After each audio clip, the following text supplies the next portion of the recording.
When working in Unreal Engine, I can keyframe everything, from camera movement and focus to lighting and beyond. Total control.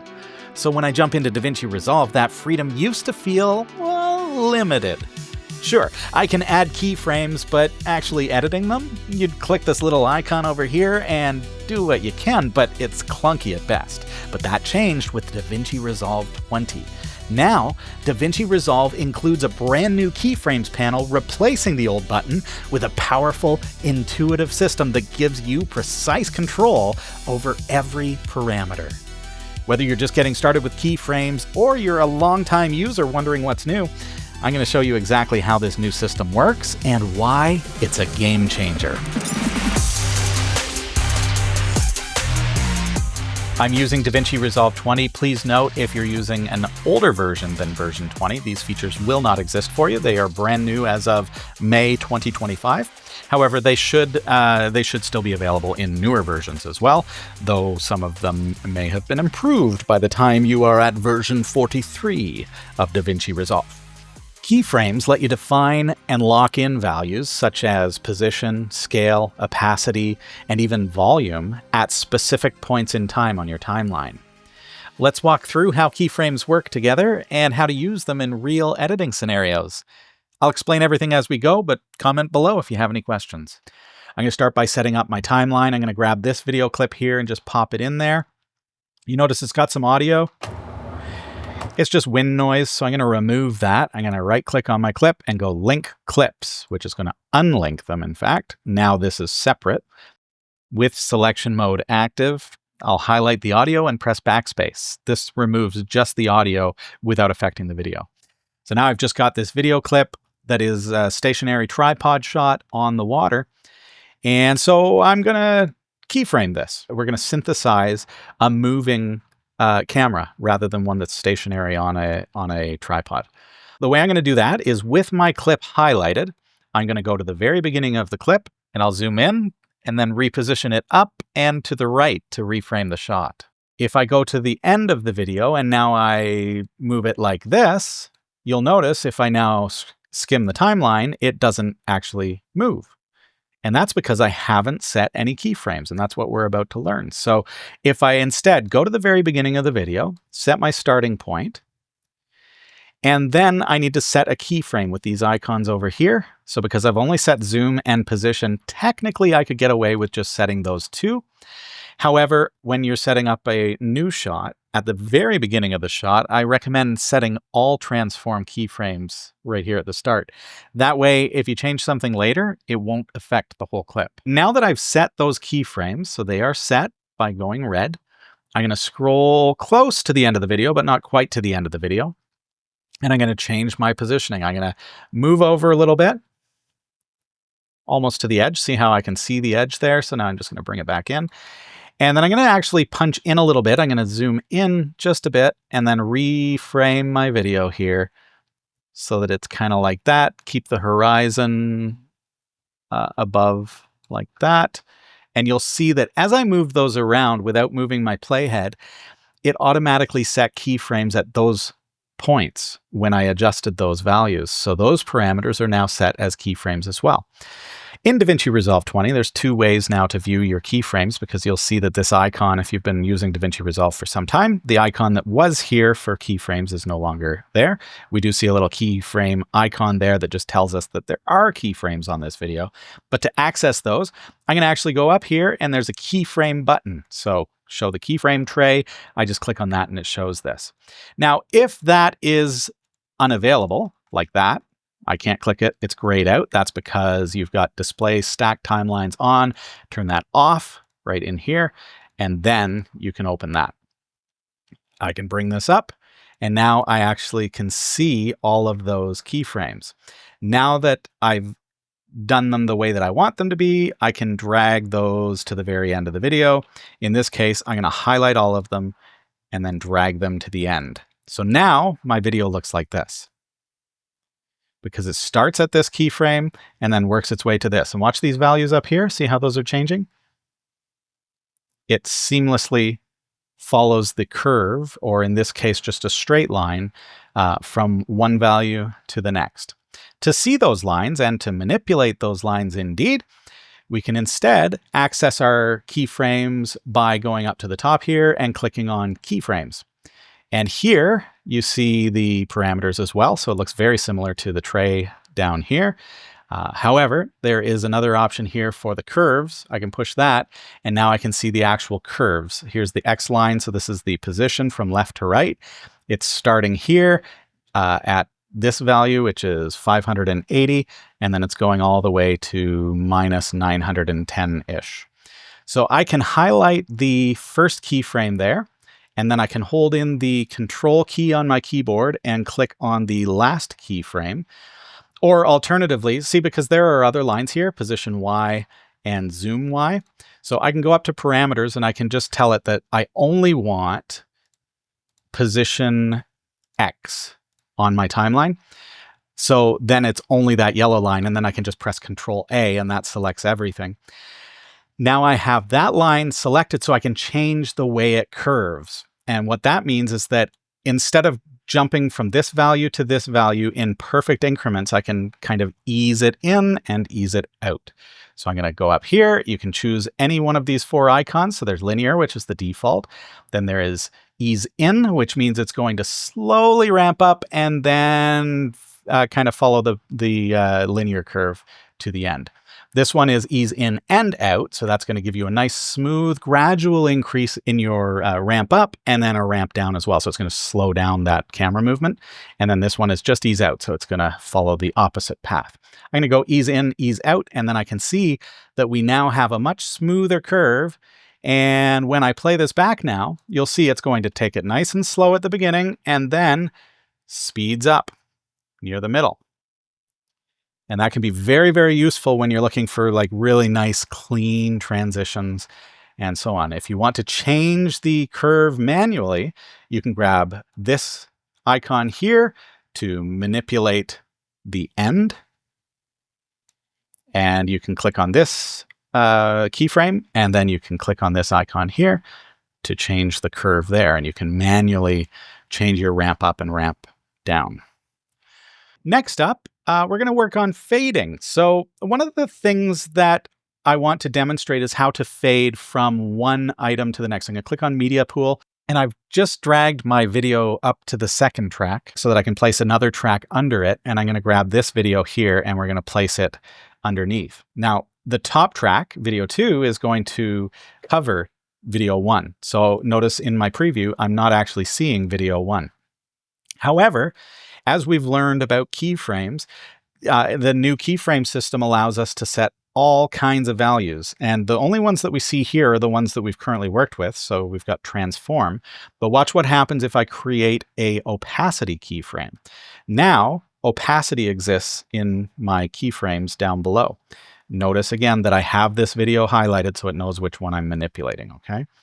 Now, I'm going to go to the very end of that video, roughly, because I can drag it, and I'm going to take that opacity and I'm going to drag it down.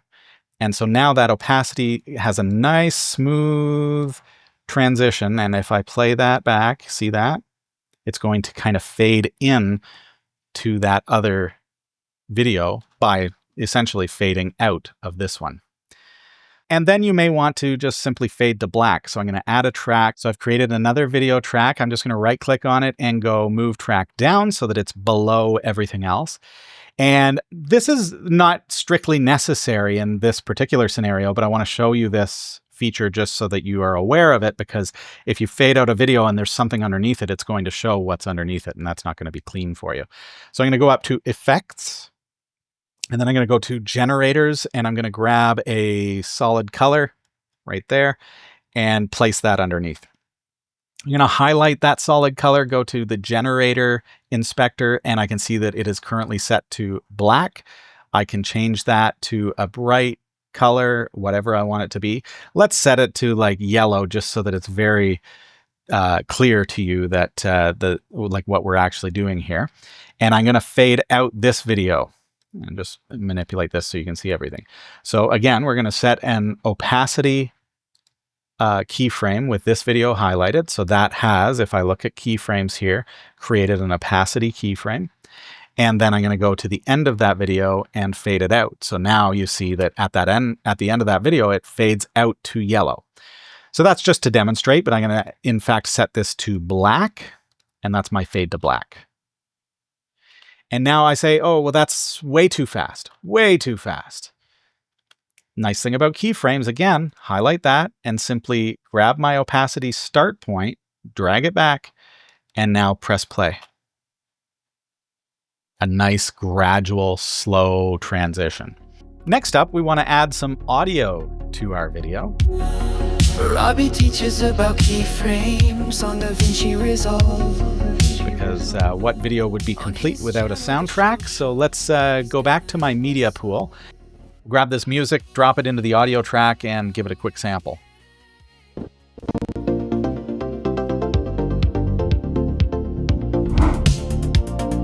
Now we're going to fade out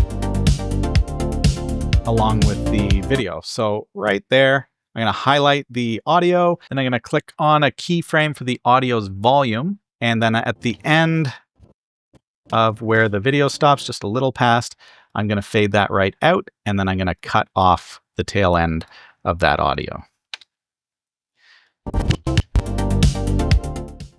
Now you hear how quickly that died off? And what we would love to be able to do, and this may be coming in a future version of DaVinci Resolve, but what I would love to be able to do is then come up to the keyframe curves and fix it here. However, the audio keyframes don't actually work in this view mode, so I can't set the curves or anything like that. I would love to be able to do that. But for now, we can bring it up down here, and we can adjust the start and end point of those keyframes. I'm going to go just a little bit before the end, and I'm going to increase my volume a little bit so that I'm actually setting another keyframe, which is going to help it to give I'm synthesizing and ease out. So a little bit cleaner. Similarly, I don't want it to start just in the middle of a beat, so we'll just, I'm going to go there, add a keyframe, then to the very beginning of the song, and fade out. And then just a little bit into it, I'm going to add some volume. There we go. So we've got a pseudo ease in. Okay. Okay, next up, I'm going to add my voiceover. So I've recorded a voiceover here. Here's a voiceover so that you can hear what it sounds. Okay. Now I'm going to take that and we're going to throw that right there. We're going to use keyframes to now duck the audio. We're going to reduce the volume of the music so that the voice cuts through a little better. I've highlighted the track that has the music, and I've gone a little bit before where we want the ducking to start, and I'm just going to create a keyframe there for volume. Now I'm going to go over to just into where the speaking starts, and I'm going to reduce the volume by, let's say, about -6. And then it's going to sound like this. Here's a voiceover so that you can hear what it sounds like when And I feel like it wants to be ducked a little bit more than that, so I'm going to actually go back to that keyframe there.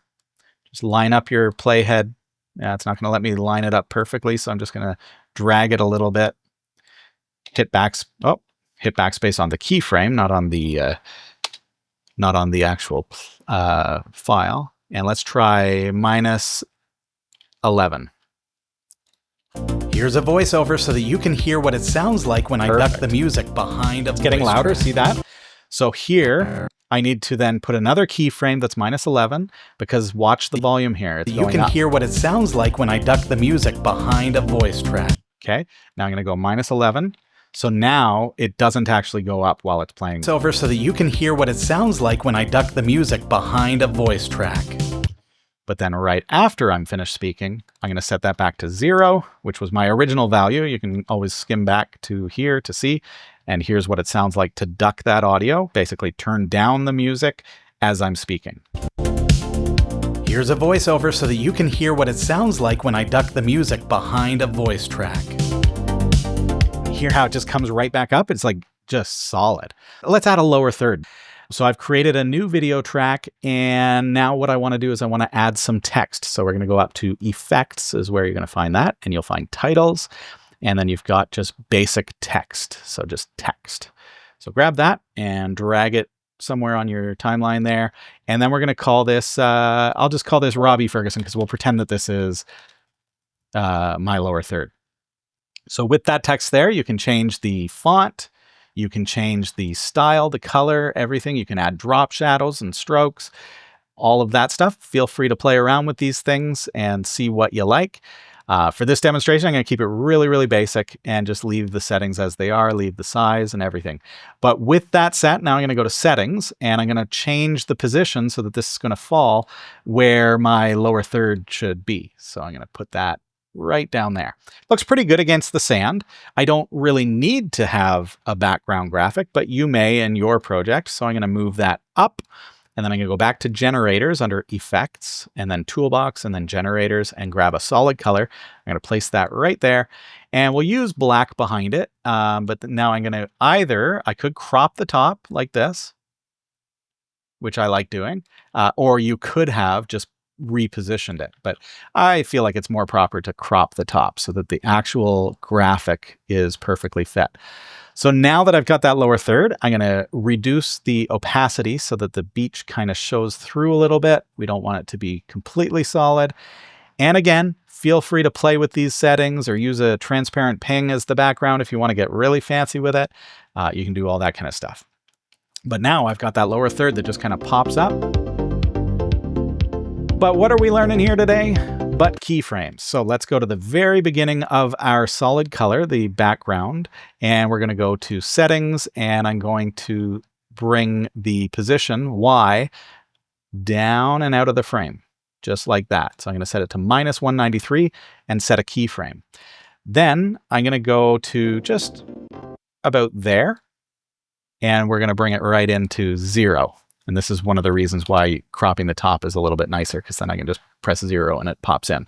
So now I'm going to click on Robbie Ferguson, the text, and I'm going to also set a keyframe exactly where that 0 point is. And then I'm going to go back to the beginning. Now I'm just going to drag that out, and that has set a keyframe for the text as well. So now watch what happens.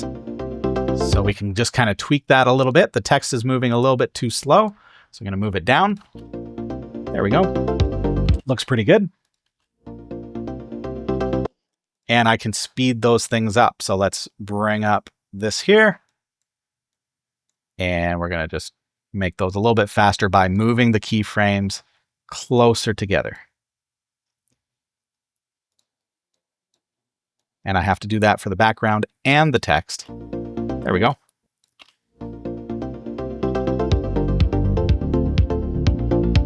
Okay, and now at the end, same thing, lock a keyframe on both. And then go to the very end, not quite to the end, and then move my background out and move my text out. Notice I don't have to create a keyframe there because it does it automatically. There we go. There's my lower third. All right, so now that we've got our lower third, let's jump to the end here because we're working with text. I'm going to find the area where it's fading to black, and I'm going to grab text right here and drag it into my timeline there and head up to the title tab in my inspector, highlight that, and I'm going to just start typing my end credits. So we'll say hosted by Robbie Ferguson. Hey, that's me. And I want to give a huge thanks. So we'll say huge thanks to, and we're going to say thanks to Valerie Porva. And Valerie Porva is the videographer / photographer who provided the stock videos that I used here today. And those are freely available for you and me to download and enjoy at pexels.com/@7SEIL. Do go check them out. I'm going to add some text here that I've generated just of random fake folks to my end credits. And you'll see that if I press play, it just sits there and doesn't do anything. And you might think, okay, well, I'm going to reposition it because we learned about that, and it doesn't work. And that's because we're actually repositioning the frame of the text. So what I instead want to do is go into the title tab and then reposition the text itself within that frame. And you'll see if I move the Y, it's like that. So now I have my text sitting off the screen at the bottom. So I'm going to place it just like that and add a keyframe. Then I'm going to go nearly to the end of that text. And I'm going to scroll up until it's just fallen off the edge of the top. There we go. And it automatically created the next keyframe. So now I'm going to push play, and you see how quickly that flies by. We don't want it to be so fast. So what I'll do is I'll extend that text like that. And then I'm going to grab the keyframe that ends the text like so. And so now that's a much easier to follow speed.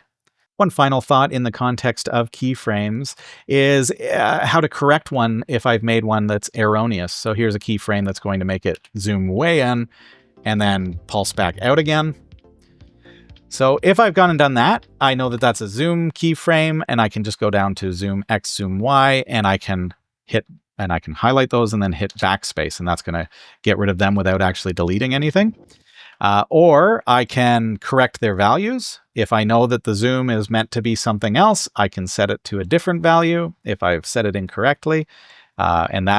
Need to make sure that you snap to your keyframe. It's sometimes easier if you zoom in and then make sure that your head is directly over top of it. There's a nice feature in the keyframes panel here where as you're scrolling, it kind of grabs it. So you see how it stops right on the keyframes? That's not me, that's the actual interface. And that's found here under Snap Keyframes to Grid. So if I turn that off, now it doesn't do that. If I turn it back on, Snap Keyframes to Grid, it does that. So that's a handy feature in this view. And then I can just highlight it and manipulate the value. Or in this particular case, I know, oops, I didn't mean to actually put that keyframe there, and I can just hit backspace, and now it's fixed. Thank you so much for watching, and don't forget to give me a subscribe and a thumbs up on YouTube. I'd appreciate that very much. And in the meantime, don't forget, if you are not having fun, you're doing it wrong. I'm Robbie Ferguson on the Show for Category 5 Technology TV. I'll see you next time.